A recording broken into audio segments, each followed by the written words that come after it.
Ready start. सभापति महोदय, आज हमारे देश में जो ऊपर से लेकर नीचे तक शिक्षा दी जा रही है उसमें व्यवस्था ही एक कारण है जिसकी वजह से शिक्षा का स्तर गिरता जा रहा है। मेरा अपना विचार है कि जो शिक्षा प्रणाली है और जिस रूप में शिक्षा दी जा रही है वही अनुशासनहीनता का भी कारण है।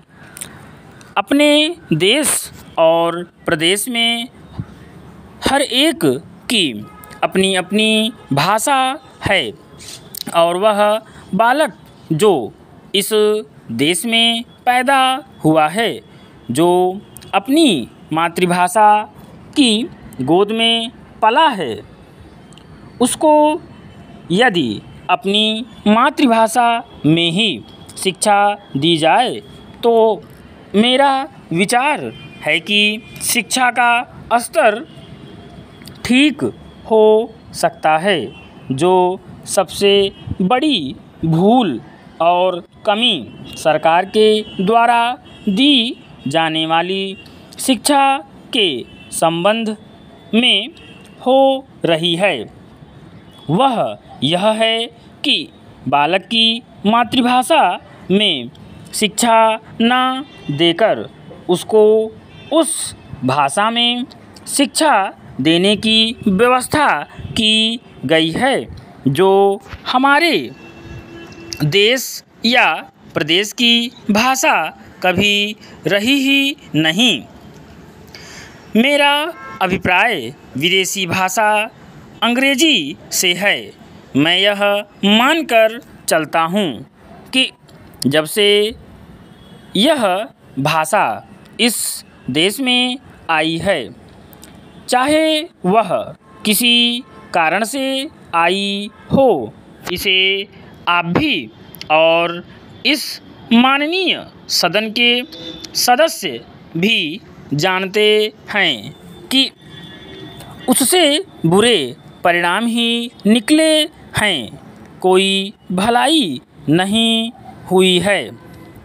इस देश को जो हानि हुई है वह किसी से छिपी नहीं है। हम देख रहे हैं कि हमारे यहाँ जितना फैशन बढ़ रहा है और जितनी वेशभूषा बिगड़ रही है वह सब अंग्रेजी भाषा के ही कारण है। विराम, पैराग्राफ चेंज।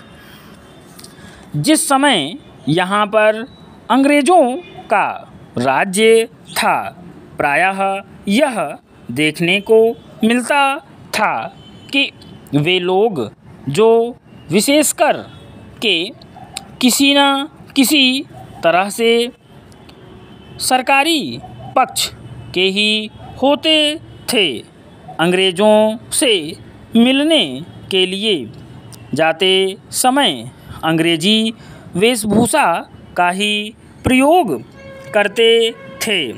परंतु यह इस प्रदेश और इस देश का दुर्भाग्य है कि अंग्रेज़ों का राज्य समाप्त हो जाने के बाद भी लोग उनकी वेशभूषा को पहनते चले जा रहे हैं। इससे जो प्रभाव हमारे देश के फैशन पर पड़ा उससे लाभ के बजाय हानि ही हुई है और हो भी रही है। मेरा ऐसा विचार है कि अंग्रेजी वेशभूषा से इस देश को बहुत हानि हुई है।